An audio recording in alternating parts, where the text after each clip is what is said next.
माँ, अब और बर्दाश्त नहीं होता।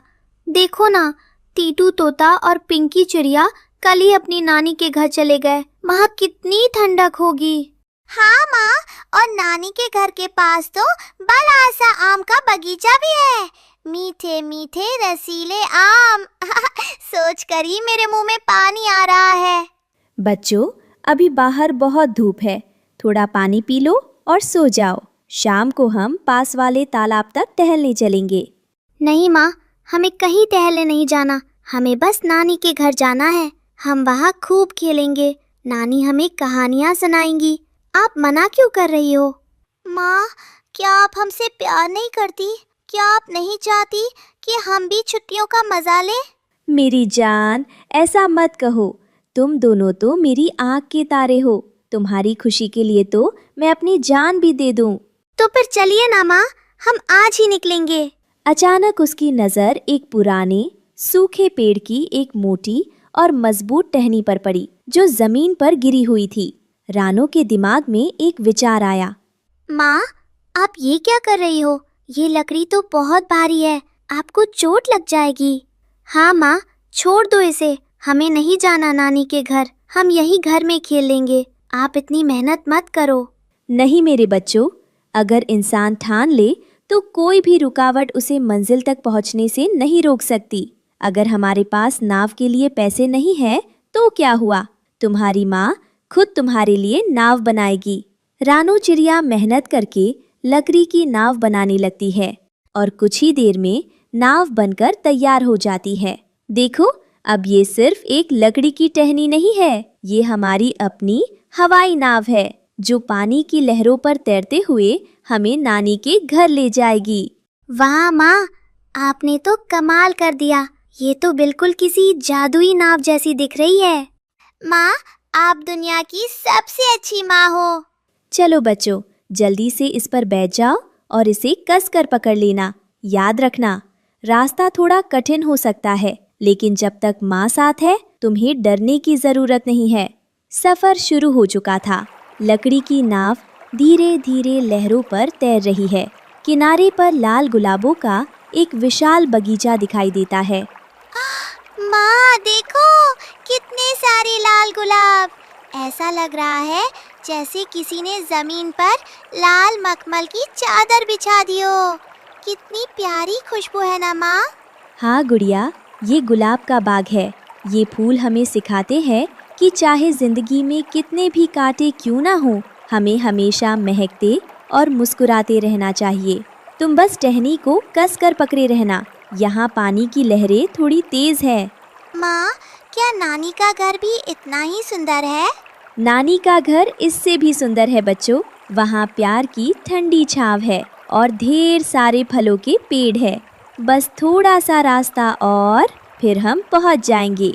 जहाँ एक तरफ रानो और उसके बच्चे प्रकृति के सुंदर नज़ारों का आनंद ले रहे थे, वहीं दूसरी ओर आसमान में काले बादलों की तरह दो दुष्ट आंखें उन पर नजर गराए बैठी थी। ये थे कालू कौवा और उसकी पत्नी गोरी। काव काव, जरा देखो तो गोरी, इस मरी हुई रानो को।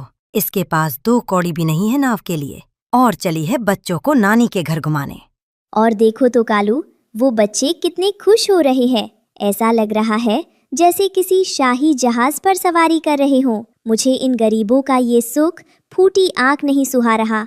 सच कहा गोरी, ये रानो खुद को बहुत समझदार समझती है। एक सूखी टहनी को नाव बना लिया। हाँ, जरा देखो तो कैसे शान से जा रही है।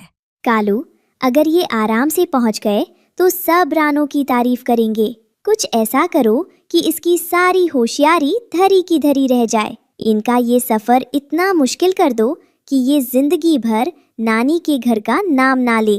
रानो की टहनी एक ऐसे रास्ते पर पहुंच गई थी जहां नदी के दोनों तरफ पुराने और विशाल पेड़ों की छाया थी। रानो को एहसास नहीं था कि ऊपर घनी पत्तियों के बीच काल बनकर कालू कौवा बैठा है। बस थोड़ा सा और, एक आखिरी वार और रानो का खेल खत्म।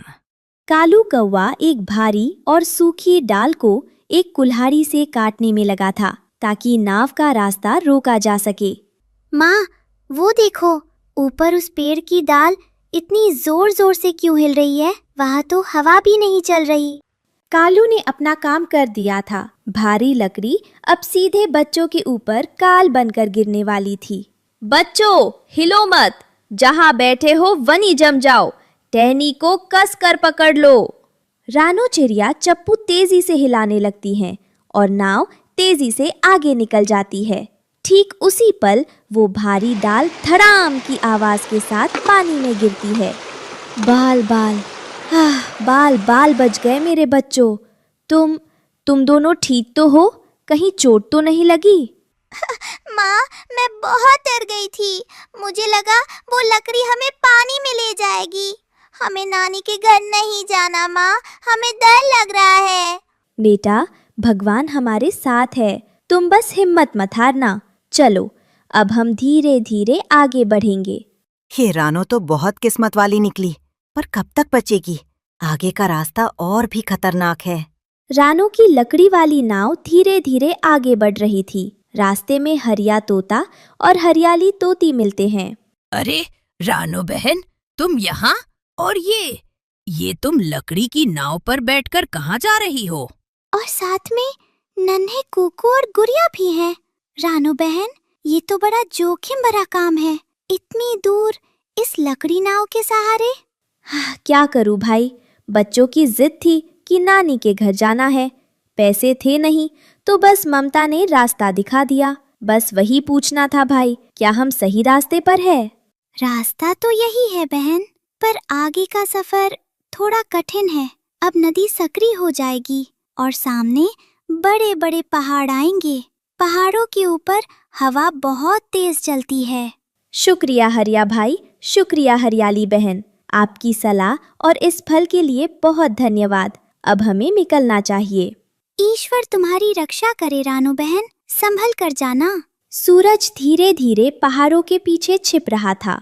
तभी उसे सामने चमेली का वो पेड़ दिखा जहां उसकी पुरानी सहेली मीनू मौसी रहती थी। अरे, मेरी आंखों को ये क्या दिख रहा है? रानो और ये बच्चे? और तुम इस लकड़ी नाव पर बैठकर कहाँ से आ रही हो रानो? मीनू मौसी, बस बच्चों को नानी के घर ले जा रही हूँ। आओ आओ, आज की रात तुम लोग कहीं नहीं जाओगे। रानो, जिद मत करना, रात होने वाली है और अंधेरे में सफर करना ठीक नहीं है। मेरे पास ताज़ा फल और मीठा पानी है, पहले तुम लोग पेट भर के खाओ। बहुत शुक्रिया मीनू मौसी। सच कहूँ तो अब मुझ में एक कदम भी चलने की हिम्मत नहीं बची थी। अगर आज आप ना मिलती तो पता नहीं हम रात कहाँ बिताते। सहेली ही सहेली के काम आती है रानो, तुम चिंता मत करो। आज रात यहाँ आराम करो, कल सुबह जब सूरज निकलेगा तब तुम ताज़ा दम होकर आगे बढ़ना। उस रात रानो के बच्चों को एक सुरक्षित छत और रानो को अपनी सहेली का साथ मिल गया था। रात भर के आराम के बाद रानो और उसके बच्चे पूरी तरह ताज़ा महसूस कर रहे थे। मीनू मौसी ने उन्हें विदा करने के लिए कुछ ताज़े फल और पानी का इंतज़ाम किया था। मीनू मौसी, कल रात आपने हमें कितनी सुंदर कहानियाँ सुनाई। आपने कहा था ना कि आपको भी घूमना पसंद है। हमारी जादुई नाव में बहुत जगह है, आप भी हमारे साथ चलो ना। अरे मेरे प्यारे बच्चों, मेरा तो घर यहीं है। मैं तुम लोगों के साथ चली जाऊंगी तो इस चमेली के पेड़ का ख्याल कौन रखेगा? कुकू, गुड़िया, मौसी को परेशान मत करो। नहीं माँ, अगर मीनू मौसी साथ चलेंगी तो हमें रास्ते में डर नहीं लगेगा और जब आप थक जाओगी तो मौसी आपकी मदद भी कर देंगी। अच्छा बाबा, हार मान ली मैंने। तुम दोनों की जिद के आगे तो कोई भी नहीं जीत सकता। वैसे भी बहुत दिन हो गए नानी चिड़िया से मिले हुए। चलो, मैं भी तुम लोगों के साथ चलती हूँ। आपका बहुत बहुत शुक्रिया मीनू मौसी। आपके साथ होने से मेरा हौसला और बढ़ गया है। सच में सफर अब और भी मजेदार होगा। खुशियों भरा सफर अब एक कठिन परीक्षा में बदल रहा था। अब मीनू मौसी का लाया हुआ खाना खत्म हो चुका था और ठंडी तेज हवाएं रानो की लकड़ी वाली नाव को डगमगा रही थी। माँ, मुझे बहुत डर लग रहा है। ये पहाड़ इतने बड़े क्यों हैं और हवा हमें गिरा देगी क्या? रानो, मौसम बहुत तेजी से बिगड़ रहा है। देखो, उन चील के घोंसलों की तरफ। वे भी छिप रहे हैं। हमें यहीं कहीं रुकना होगा। मीनू मौसी, आप सही कह रही हैं। इस मौसम में आगे बढ़ना खतरे से खाली नहीं है। बच्चों ने सुबह से कुछ नहीं खाया है और भूख से इनका बुरा हाल है। पर रानो, यहाँ पहाड़ों पर खाना कहाँ मिलेगा? चारों तरफ सिर्फ पत्थर ही पत्थर हैं।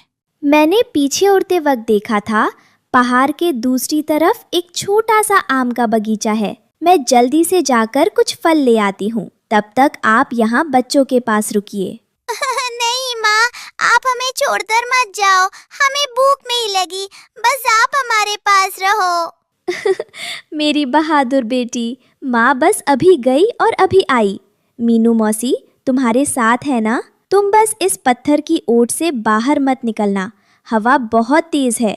मौसी, इनका ख्याल रखना। मैं जानती हूँ आप थकी हुई है, पर मेरे बच्चों की जान अब आपके भरोसे है। तेज हवाओं का मुकाबला करती हुई रानो आम के बगीचे में पहुंच तो गई, लेकिन वहां का नज़ारा देख उसका दिल दहल गया। हवा इतनी तेज थी कि पेड़ों से कच्चे आम टूटकर जमीन पर गिर रहे थे। वहीं एक बूढ़ा पक्षी कबूतर, जिसे सब माली काका कहते थे, बड़ी मुश्किल से अपनी टोकरी को सहेजने की कोशिश कर रहा था। हाय राम, इतनी मेहनत से ये फल चुने थे, सब मिट्टी में मिल रहे हैं। कोई मेरी मदद करो। अरे नन्ही चिड़िया, तुम इस तूफान में यहाँ क्या कर रही हो? अपनी जान बचाकर कहीं छिप क्यों नहीं जाती? काका, मैं अपने बच्चों के लिए भोजन लेने आई थी, पर आपकी हालत देख मुझसे रहा नहीं गया। आप फिक्र मत कीजिए, मैं अभी सब ठीक कर देती हूँ। बेटी, इस खुदगर्ज दुनिया में जहाँ सब अपनी जान बचा रहे हैं, तुमने एक बूढ़े की मदद की। तुम्हारी आंखों में बहुत दर्द और ममता दिख रही है। क्या बात है? काका, मेरे बच्चे पहाड़ के उस पार भूखे इंतजार कर रहे हैं। मौसम खराब है और मुझे जल्दी पहुंचना है। तुम्हारी दयालुता ने मेरा दिल जीत लिया। ये लो, ये इस बगीचे के सबसे मीठे और रसीले आम हैं। इन्हें अपने बच्चों को खिलाना। और ये एक जादुई पत्ता भी ले जाओ, ये तुम्हें बारिश से बचाएगा। आपका बहुत शुक्रिया काका। आपकी दुआएं ही मेरे बच्चों को सुरक्षित रखेंगी। कालू कौवा एक भारी पत्थर को हिलाने की कोशिश कर रहा था, जो पहाड़ के बिल्कुल किनारे पर अटका हुआ था।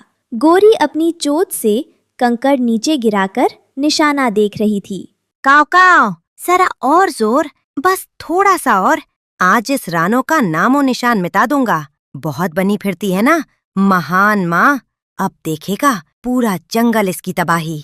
कालू, देखो, रानो अभी तक वापस नहीं आई है। मीनू मौसी की आंख लग गई है और वो दोनों छोटे चूजे अकेले खेल रहे हैं। यही सही मौका है। अगर अभी पत्थर गिराया तो कोई नहीं बचेगा।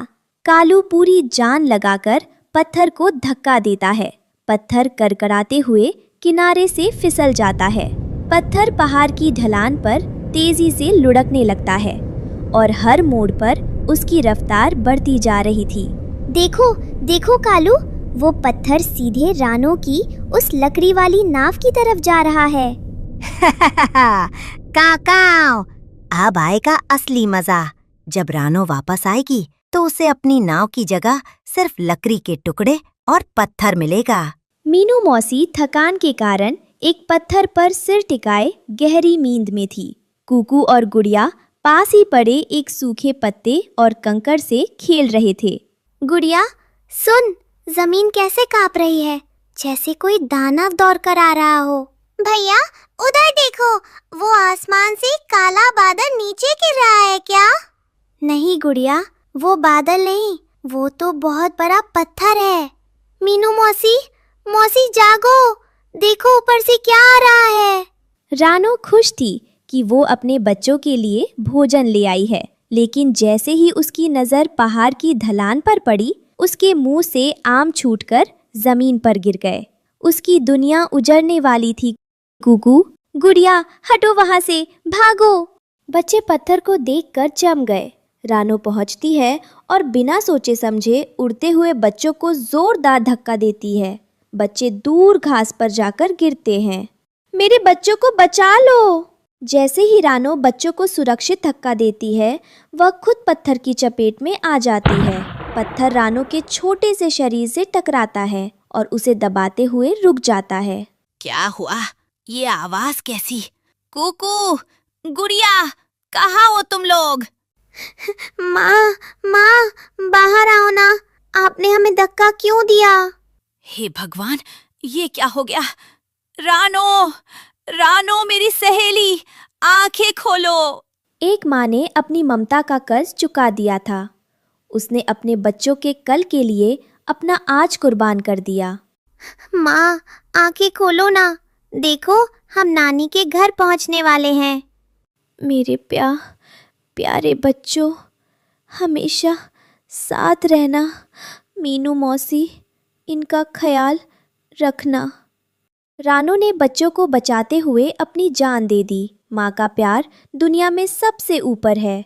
इस कहानी से हमें सीख मिलती है कि माँ की ममता का कोई मोल नहीं होता। वह अपनी संतान की रक्षा के लिए अपनी जान की बाजी भी लगा सकती